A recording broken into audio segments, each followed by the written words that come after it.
Novel شہنشاہ جنات اسکلم بنت ہوا ایپیسوڈ نمبر 30۔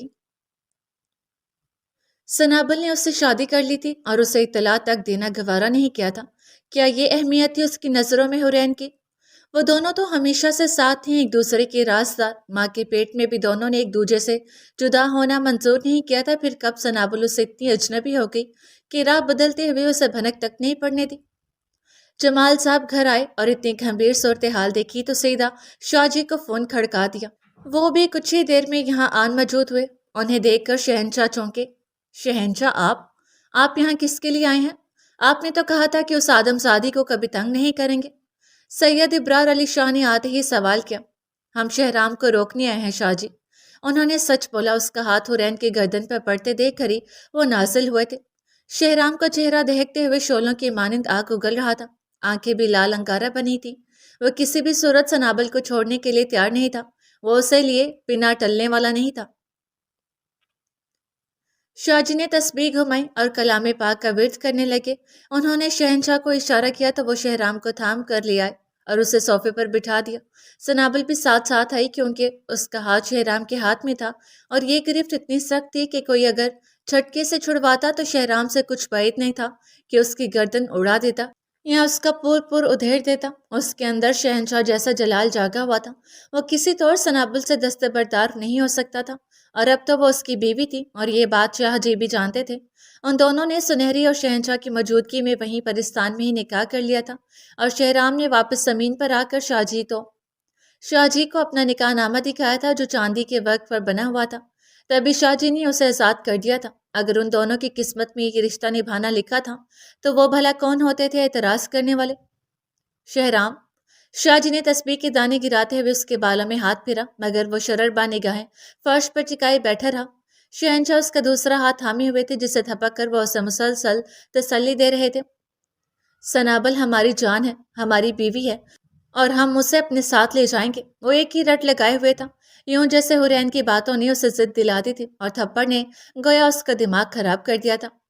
حورین اسے کینا تو اس نگاہوں سے دیکھتی بڑبڑا رہی تھی۔ سنابل کے آنسو نہیں رکتے تھے، وہاں نوس رو رہی تھی۔ نہ شہرام کو سنبھالنا اس کے بس میں تھا اور نہ ہی حورین کو سمجھانا۔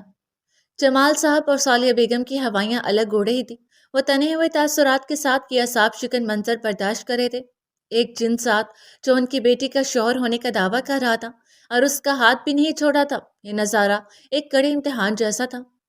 اور شہرام کا یوں بے باک لہجے میں سنابل پر حق جتانا ان کے دماغ پر کوڑے برسا رہا تھا۔ شہرام چلیں۔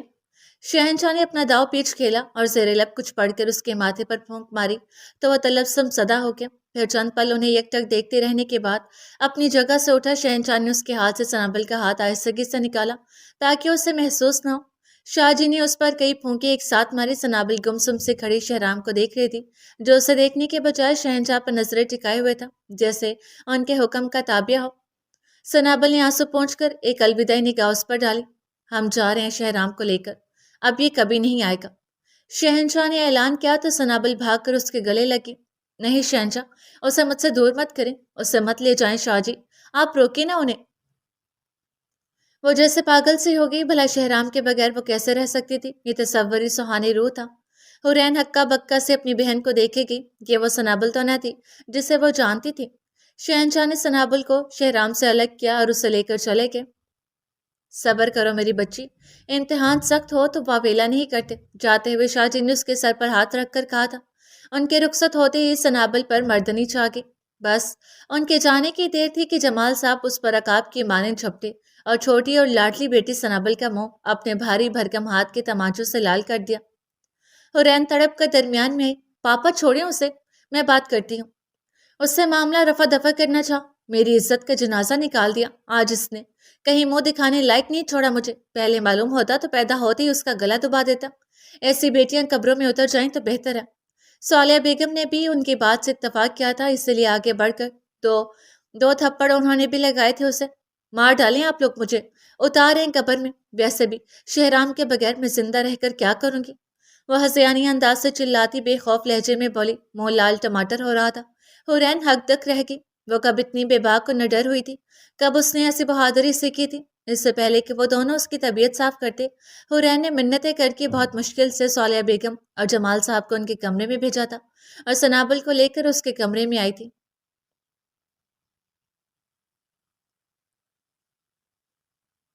جمال صاحب نے فون پر شاجد سے بات کی تھی اور انہوں نے بنا لگی لپٹی ساری کہانی ان کے گوش گزار کر دی تھی۔ جو حقیقت تھی اسے چھپانا مناسب نہیں تھا۔ شہرام اور سنابل ایک دوسرے کی روح میں اتر گئے تھے، وہ ایک دوسرے پر حلال تھے، اب ان کو جدا کرنا کسی کے بس میں نہیں تھا۔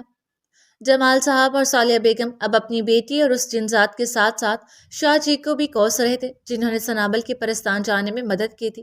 پھر ان کی ناک کے نیچے انہوں نے نکاح کر لیا اور انہیں خبر ہی نہ ہونے دی۔ سمجھ نہیں آتا اب میں کروں تو کیا؟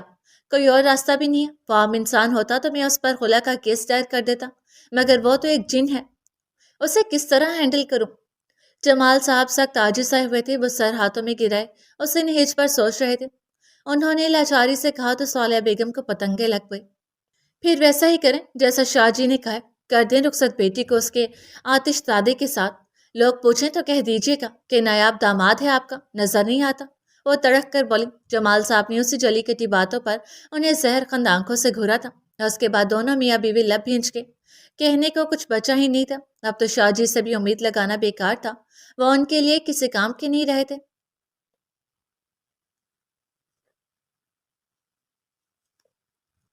سنابل کی حالت کل سے بہت خراب تھی، وہ شہرام کی یاد میں گھلتی بار بار گش کھا کر گر رہی تھی اور حورین کا جی چاہا کوئی چیز اپنے سر میں مار کر خود کو ہلاک کر لے۔ مطلب اس قدر شدید محبت تھی اسے شہرام سے۔ یہ اس لڑکی نے کیا کیا تھا؟ ایک جن ساتھ سے نکاح کر کے وہ اتنی پرسکون تھے جیسے عام بات ہو۔ اس نے قدرت کا قانون توڑا تھا اور اس پر نہ کوئی پچھتاوا تھا نہ ہی افسوس۔ مسلسل بخار میں پھنکتے یہ تیسرا دن تھا اور حورین نے یہ 3 دن اس کے سرہانے بیٹھ کر کاٹے تھے۔ وہ اسی کے کمرے میں رہ رہی تھی۔ جمال صاحب اور صالحہ بیگم کو علیل بیٹی کی کوئی پرواہ نہیں تھی۔ وہ مر بھی جاتی تو وہ اسے دفنانے والے نہیں تھے۔ وہ صفاقیت پر اتر آئے تھے، بے حس بن گئے تھے۔ سنابل نے آنکھیں کھول کر پل بھر کو بہن کو دیکھا اور پھر اس کے آگے ہاتھ جوڑ لیے۔ شہنشاہ تم سے بہت محبت کرتی ہیں حورین۔ اور حورین فخر ہے کہ وہ اتنے یقین سے کیسے کہہ سکتی تھی؟ وہ تمہاری بات نہیں ٹالیں گے، خدا کے لیے ان سے کہو مجھے شہرام واپس دے دیں۔ وہ گڑ گڑائی تو اس کے کلیجے پر ہاتھ پڑا۔ ریلیکس سنابل، سنبھالو خود کو، تمہاری طبیعت اور خراب ہو جائے گی۔ اس نے پیار سے پیشانی پر سے بال ہٹاتے اسے پچکارا اور اس موضوع سے باز رکھنا چاہا۔ میں شہرام کے بغیر زندہ لاش بن جاؤں گی، تمہیں سمجھ کیوں نہیں آتا کہ میں اور وہ جدا نہیں ہو سکتے؟ اور اسے چیخ کر کہا۔ آنسو بھل بھل بہ رہے تھے۔ حورین سے اس کی حالت دیکھی نہ گئی۔ دل کو کچھ ہوا اور اس کا ہاتھ تھام کر وہ اسے تسلی دینے لگی۔ تم ٹھیک ہو جاؤ، پھر اس پر بات کریں گے۔ اسے ناک سے مکھی اڑائی۔ بھلے شہرام اس کے لیے ضروری تھا کیونکہ وہ شوہر کے عہدے پر فائز تھا، مگر اس وقت سب سے زیادہ اہم اس کی صحت تھی۔ وہ تندرست ہو جاتی تو اس مسئلے کا حل نکالا جا سکتا تھا، آرام اور سکون سے۔ میں ایسے ٹھیک نہیں ہو سکتی جب تک شہرام نہیں آئے گا۔ میری روح کو قرار نہیں ملے گا، میرا بخار نہیں اترے گا، میں یوں ہی بیڈ پر پڑی رہوں گی۔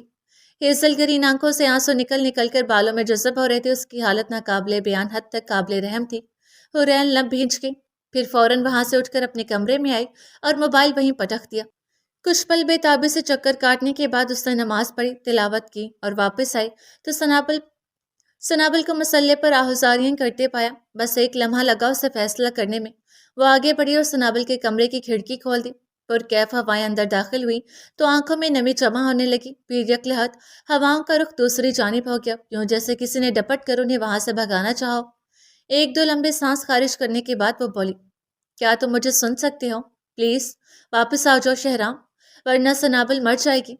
سنابل نے سجدے سے چونک کر سر اٹھایا، جبکہ حورین کسی قدر غصے سے 2-3 مرتبہ اپنی بات دہرا کر مڑی اور سن رہ گی۔ تم نے بلایا؟ انہوں نے آئیبرو چکائے۔ سیاہ لباس والے شہنشاہ جنات گویا سر کے بل چل کر آئے تھے۔ ہاں، لیکن شہرام کو؟ وہ ایک نظر ان کے وجیح سراپے پر ڈالتی جتا کر بولی، شہرام ہمارے قبضے میں ہے، ہم نے اس کی سوچ کو قید کر رکھے۔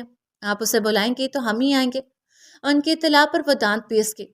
سنابل نے شہرام کو کتنی بار بلایا تھا، تب تو تشریف کا ٹوکرا نہیں لائے، اب اس کی ایک پکار پر سر پر پاؤں رکھ کر دوڑے چلے آئے تھے۔ شہنشاہ پلیز شہرام کو واپس لے آئیں، سنابل نے کہتے ساتھ ہی مسلح سے اٹھنا چاہا، مگر کمزوری کے باعث وہیں گر گئی۔ حورین نے آگے بڑھ کر اسے سہارا دیا اور وہاں سے اٹھا کر بیڈ پر لٹایا۔ تم آرام کرو، میں بات کر رہی ہوں۔ اسے سنابل کا شہنشاہ کے سامنے التجا کرنا پسند نہیں ہے، اس لیے سخت لہجے میں بولی،